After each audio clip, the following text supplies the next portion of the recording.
오늘 말씀해 보니 한나가 아주 괴로워요. 힘들어요. 그의 가족들이 그를 채용하지 못합니다. 남편도 몰라요. 후처이니 분있나 남편의 사랑을 오히려 한나에게 다 빼앗겼다 그렇게 여기니까 이 한나를 대적하고 격분시킵니다. 그러니 실로에 있는 성막에 가서 그가 먹고 마시는 가족의 곁을 떠나서 홀로 성막 기도처에 들어가서 그 답답한 마음을 하나님께 다 아뢰고 그야말로 기도하다가 대성통곡을 합니다.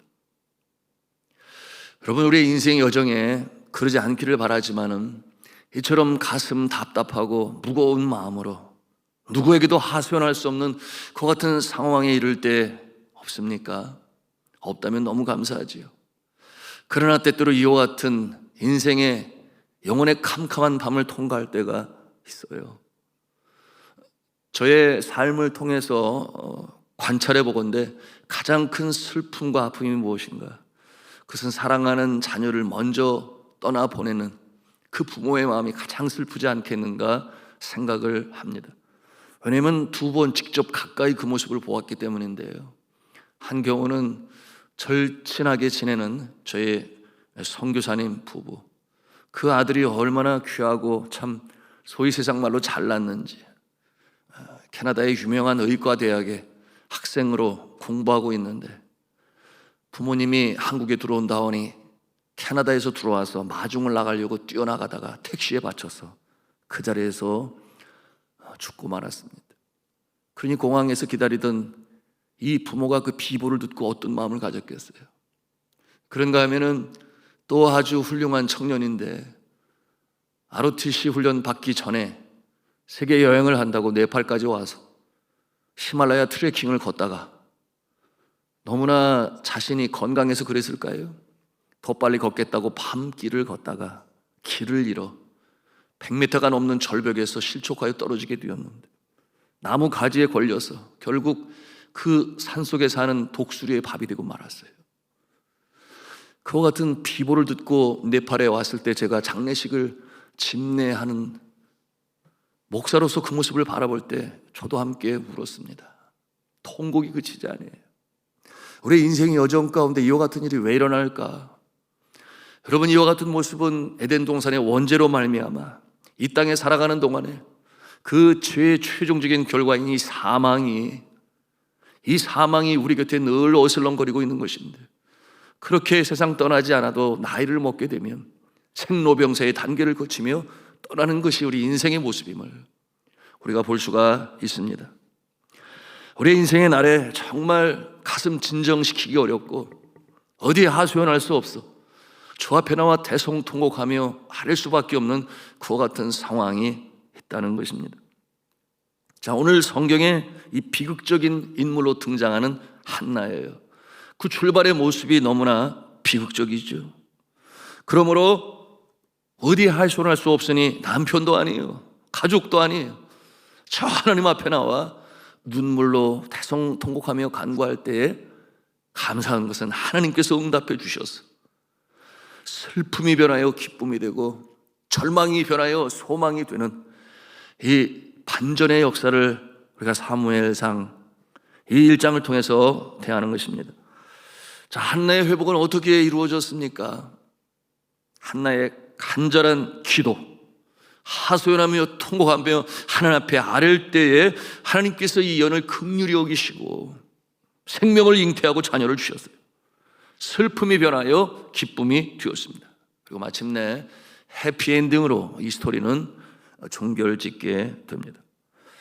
우리가 이 새벽의 짧은 시간이지만 이 한나의 기도를 좀 더 깊이 살펴보기를 원하는데요, 한나가 통곡을 하며 드리는 이 기도는 어떠한 기도였는가? 기도에도 여러 종류가 있겠습니다만 간구가 있고 도구가 있고 기도가 있고, 그런데 이 모습은 서원 기도라고 하는 것입니다. 여러분, 우리가 서원 기도 하실 거예요. 하나님 앞에 약속으로 제시하고 응답받기를 원하는 이 간절함의 표현이죠. 여러분, 기도는 그 베이스, 기초가 무엇이냐? 간절함입니다. 간절함. 그 간절함은 여러 모양으로 나타나는데 먼저는 인내함으로 기도하지요. 포기하지 않아요. 1년이 지나도 포기하지 않아요.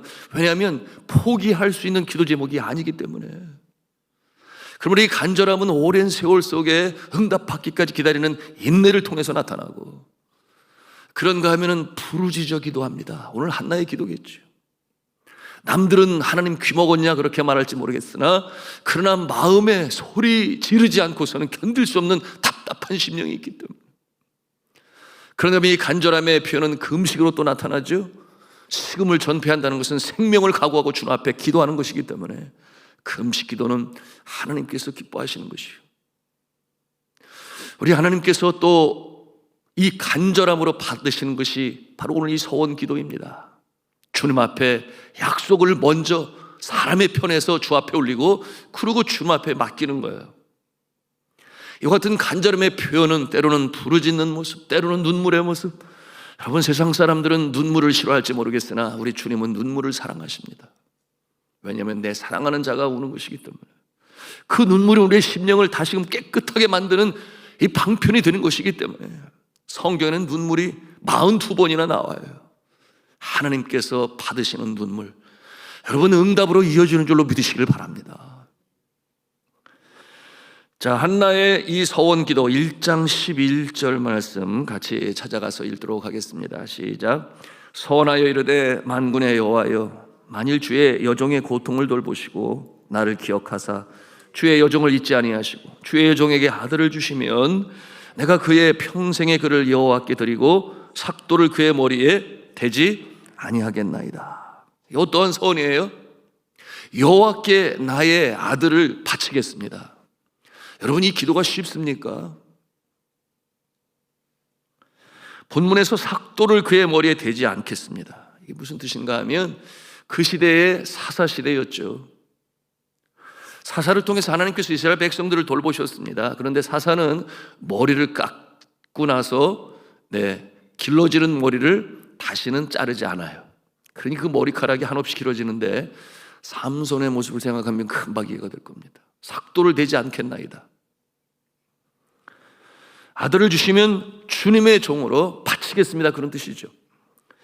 이렇게 어린 아들을 성전에 바치게 되면 보통 템플 보이라, 이게 뭐냐 하면 어릴 적에 엄마 젖을 떼고 나면 그 아이가 3살, 4살, 5살 여튼 성전에 가서 살게 하는 거예요. 곁을 떠나야 합니다. 그러니 일이 쉽습니까? 어떻게 얻은 아들인데, 어떻게 얻은 아들인데 자녀를 키우는 재미가 쏠쏠하지 않나요? 핏줄이 이어지기 때문에, 대를 이어받는 것이기 때문에 얼마나 소중해요. 그런데 이제는 나의 아들이 아니라 주님의 종입니다. 이렇게 바치는 것이죠. 여러분이 서원 기도는 그러기에 희생을 동반하고 헌신을 동반합니다. 내가 소중히 여기는 그 무엇을 주님 앞에 바치겠다라고 하는 것이에요. 그러므로 문제 해결, 하나님의 축복을 간구하는 것입니다. 그것이 물질일 수 있어요. 땅일 수 있습니다. 또한 심지어는 이렇게 아들을 성전에 바치고 주의 종의 길을 걷도록 하기 위하여 주 앞에 약속을 하고 바치는 것이니, 우리 사람 편에서 보면 헌신이죠. 이렇게 서원 기도를 하는 것은 결국 그렇게 하면 하나님께서 기뻐하실 것이다. 하나님께서 나의 간절한 소원을 들으실 것이다. 그래서 응답해 주시고 문제를 해결해 주실 것이다. 이 같은 마음 때문에 이렇게 서원 기도로 드리는 것인데요. 여러분, 그런데 우리가 한번 생각해 볼 필요가 있어요. 서원 기도를 할 때 앞서 말씀드린 것처럼 물질을 드릴 것을 약속합니다. 이번에 아파트 처분을 하게 되면 11조를 반드시 주님 앞에 드리겠습니다. 선교지로 보내겠습니다. 그러므로 하나님이 이 부분은 이렇게 들어주세요. 여러분, 이것은 협상이요 딜과 같지만 맞닥 응당한 것은, 이 모든 복이 누구에게 온 것입니까? 하나님께부터 온 것 아닌가요? 우리가 땅을 바쳐요. 심지어는 자녀까지 바쳐요.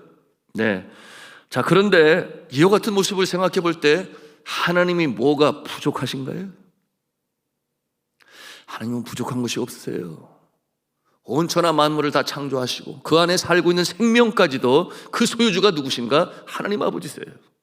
부족한 것이 없으신데 우리가 무엇을 드리겠다고 조건을 제시하고 약속을 하고 소원으로 기도하니 하나님은 응답해 주세요, 이렇게 기도를 하지만 정작 하나님은 부족한 것이 없으신 분이신데 그런데 왜 하나님께서는 그렇게 받기를 원하십니까? 이런 질문을 우리가 하지 않을 수가 없어요. 여러분, 우리가 소원하는 그 마음을 하나님께서 보시기 때문이죠. 소원하는 자의 그 믿음을 보시기 때문이죠. 누가 기도를 들어주실 것인가? 하나님께서만이 라는 그 믿음이 있기 때문에 소원도 하고 약속도 하고 바치고 드리는 것 아니겠습니까? 이 소원은 오직 하나님만이 해줄 수 있다고 하는 그 확신 때문에 드리는 것이니 하나님께서는 어여삐 여기시는 거예요. 그래, 내가 내 믿음을 보았다. 그러므로 그 드리는 모습으로 인해서 기뻐 받으시는 것입니다. 그러므로 이 소원 기도의 결과의 유익은 누구에게 돌아가느냐? 하나님께 돌아갑니까? 소원 기도를 하는 그의 자녀, 그의 백성에게 복이 임하는 것입니다. 무슨 말씀인가 하면 희생하는 것 같은데, 헌신하는 것 같은데 그게 희생이요 헌신이 아니라 소원 기도는 기도를 드리는 자에게 하늘의 유익함이, 하늘의 복이 임한다, 그런 것입니다. 여러분, 이 소원 기도의 유익한 점, 앞서도 말씀드렸습니다만 첫 번째, 간절한 그 믿음으로 인해서, 마음으로 인해서 믿음이 성장합니다. 두 번째, 행함이 따르게 되니 사람의 생활이 변해요. 약속을 실행하게 되니 그의 마음도 몸도 건강해집니다. 세 번째, 응답을 받게 되니 하나님의 영광이 나타나는 것뿐만 아니라 자신 본인에게 풍성한 열매로 나타나는 것이죠. 그럼 한나가 그렇지 않습니까? 아들을 바친다, 희생으로 보여요. 사랑하는 아들을 주님께 드리다니, 바치다니. 그러나 보십시오, 성전에 바칠 날이 가까워 옵니다. 앞으로 주의 종이 되어야 할 테니 젖을 때기까지 우리가 상상해 볼 수 있어요. 얼마나 그 아들을 안고 기도했을까.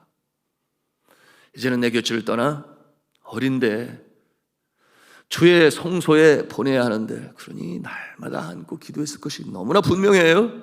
그의 앞날을 위하여, 건강을 위하여, 지혜를 위하여 하나님께 쓰시기를 바라며 간절히 기도했겠죠. 기고 나서 끝난 것이 아니죠. 성소에 이 사무엘을 바친 이후에도 계속 기도하고 돌보고 후원하고 응원하는데요. 여러분, 그 마음이 어디가 있어요?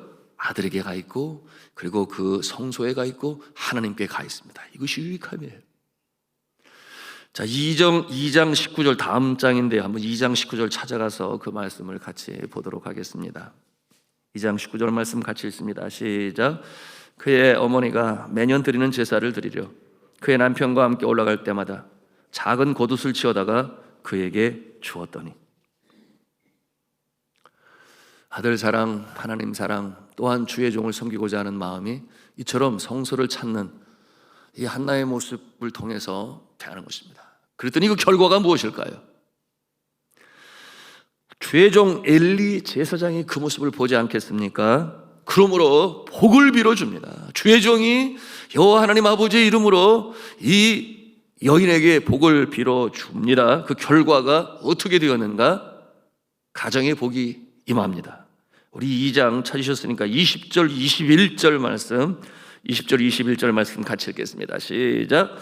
엘리와 엘가나와 그의 아내에게 축복하여 이르되 여호와께서 이 여인으로 말미암아 내게 다른 후사를 주사 이가 여호와께 간구하여 얻어 바친 아들을 대신하게 하시기를 원하노라 하였더니 그들이 자기 집으로 돌아가며 여호와께서 한나를 돌보시사 그로 하여금 임신하여 세 아들과 두 딸을 낳게 하셨고 아이 사무엘은 여호와 앞에서 자라니라.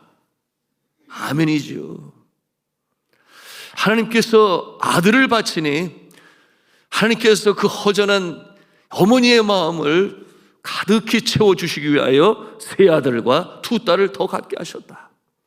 그리고 사무엘은 어떠한 존재가 되었습니까? 오고는 세대의 사사 중에, 그리고 선지자 중에 그 이름이 영원히 빛을 발하지 아니하는, 하나님께 어떠한 흠도 없는 가장 훌륭한 사사요 선지자 중에 한 사람 사무엘로 주의 역사를 감당했던 그 모습을 우리가 성경을 통해서 보여주는 것입니다. 무엇을 보여줍니까? 어려운 때에, 그야말로 주님 앞에 대성통곡할 때 주 앞에 소원하며 드리는 이 기도는 하나님께서 기뻐 응답하시니 이와 같은 아름다운 결과를 만들어낸다. 그 소원은 헌신이요 희생이요 나의 것을 바쳐야 되니 쉽지 않은 것이지만, 그러나 그 과정을 통해 주님께서는 그 믿음을 보시고 역사하신다 하는 것입니다. 여러분, 이와 같은 모습은 성경에 여기저기 많이 나타나는데, 여러분, 야곱도 그 케이스 아니겠어요? 어찌하든지 나는 복받는 자가 되리라, 장자권의 축복을 얻으리라, 권모술수가 그 마음 가운데 있었고 거짓말을 하고, 그러다가 결국 형의 노여움을 받아 자신을 잡아 죽일지도 모르니 두려워하여 어머니의 조언에 따라 이 삼촌의 집으로 가지 않아요? 외삼촌의 집 하란으로 떠나게 될 때에 그 마음이 얼마나 두려웠겠습니까? 홀로 먼 길을 가야 되는데 그 광야 길이 얼마나 먼가 900km라고 그랬어요. 서울과 부산을 왕복하는 거리를 그 당시에 교통수단이 없으니 걸어서 가요. 혼자 갑니다. 추운 밤이 되어도 돌베개를 베고 잠을 자야 하는, 야수가 나타나서 그를 어떻게 해를 가할지도 모르는 그 상황 속에서 그가 걸어갈 때 얼마나 그 마음이 두렵고 힘들었겠느냐 말이에요. 돌베개를 베고 잘 때 꿈속에서 하늘문을 여인 사닥다리가 보이는데 천사들이 오르락내리락 잘 알고 있는 내용이죠. 그 꼭대기를 바라보니 여호와 하나님 아버지께서 그를 바라보시는데 깜짝 놀라지. 이곳에도 하나님이 계시는구나. 그러므로 그 곳의 이름을 뭐라고 그랬어요? 하나님이 계신 곳이다요, 벳엘이라고 그래요. 벳엘. 그가 꿈에서 깨어나 하나님이 이곳에 계심을 알고 그가 서원을 하지 않아요? 서원 기도를 합니다. 여러분, 그 내용이 창세기 28장에 나오는 내용인데 제가 읽겠습니다. 야곱이 서원하여 이르되 하나님이 나와 함께 계셔서 내가 가는 이 길에서 나를 지키시고 먹을 떡과 입을 옷을 주시오. 내가 평안히 아버지의 집으로 돌아가게 하시오면 여호와께서 나의 하나님이 되실 것이요 내가 기둥으로 세운 이 돌이 하나님의 집이 될 것이요 하나님께서 내게 주신 모든 것에서 10분의 1을 반드시 내가 하나님께 드리겠나이다. 이와 같은 소원으로 주님 앞에 기도하는 야곱입니다. 이 소원 기도는 이처럼 먼저 사람 편에서 하나님께 조건을 제시하고 약속을 하는 것입니다. 그 내용을 보면, 첫째, 나를 지켜주셔서 굶지 않게 해주시고, 둘째, 아버지의 집으로 다시금 돌아오게 하시면, 그렇게 해주시면 이제는 소원이에요. 어떠한 소원이에요? 세 가지인데, 첫째, 하나님은 나의 하나님이 되실 것이요. 그래서 뭐냐 하면 하나님만을 전적으로 의지하겠다는 신앙 고백이에요. 두 번째, 주님만을 높이며 살겠다는 결단을 해요. 주님만을 높이며 살겠다. 이와 같은 모습을 어떻게 고백을 하였는가 하면, 이 돌을 세운 이곳이 하나님의 집이 될 것이요. 여러분, 구약성의 돌은, 그리고 제단은 곧 예배를 상징합니다. 예배를 통하여 하나님만을 섬기는 예배자가 되겠다 하는 소원을 드리고, 그리고 마지막 세 번째, 여러분 성경을 통해 보신 대로 내가 이제 10분의 1을 하나님께 온전히 드리겠습니다. 이처럼 반드시 11조를 주님 앞에 드리겠습니다 하는 소원을 드리게 되는데, 하나님께서 들어주시나요? 하나님께서 들어주시죠.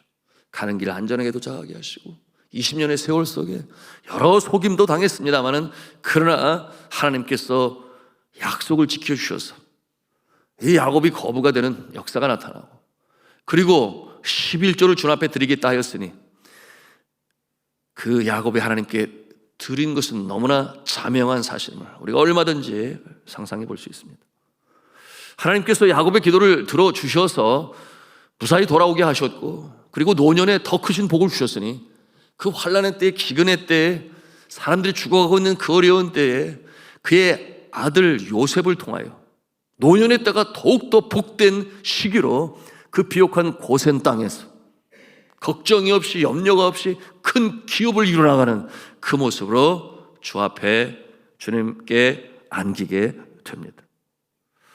자, 사랑하는 성도 여러분, 하나도 그렇고 야곱도 그렇고 그 외에 바울의 모습도 있으며 이 소원하여 주님 앞에 기도하는 모습이 성경을 통해서 우리가 보고 있는데 여러분은 얼마나 소원 기도를 하십니까? 혼란과 풍파 어려움이 없어서 소원 기도를 안 하십니까? 아니면 소원했다 못 지키면 큰일 날까 봐서 두려워서 하지를 못합니까? 그런데 하나님께서는 우리에게 특권을 주신 것 중에 하나가 너희가 정말 힘들고 어려울 때는 소원으로 기도하라. 기도의 방편으로 주셨어요. 여러분, 소원하여 주님 앞에 기도할 때 우리의 믿음이 성장합니다. 말씀드린 것처럼 소원하여 기도하면 삶이 바뀌어요. 변화됩니다. 그것을 지키기 위하여 주 앞에 신실한 자의 모습으로 서게 됩니다. 그리고 결과는 아름다운 응답이기 때문에 이 새벽에도 성령 안에 성령 충만하여 기도할 때 뿐만 아니라 금요 기도회든 산기도를 할 때 성령이 충만할 때 우리의 심령 가운데 주시는 감동이 있어요. 그럴 때는 과감하게 소원 기도를 하시고 그것을 이루기 위하여 더욱더 애쓰고 기도하면 하나님께서 종래 기쁨의 응답으로 주시니 그 같은 모습을 통해 하나님의 영광이 나타나고 나에게는 기쁨이요 많은 사람들에게 간증하는 인생, 선한 영향력을 미치시는 성도가 되시기를 저는 주 예수 그리스도 이름으로 축원합니다.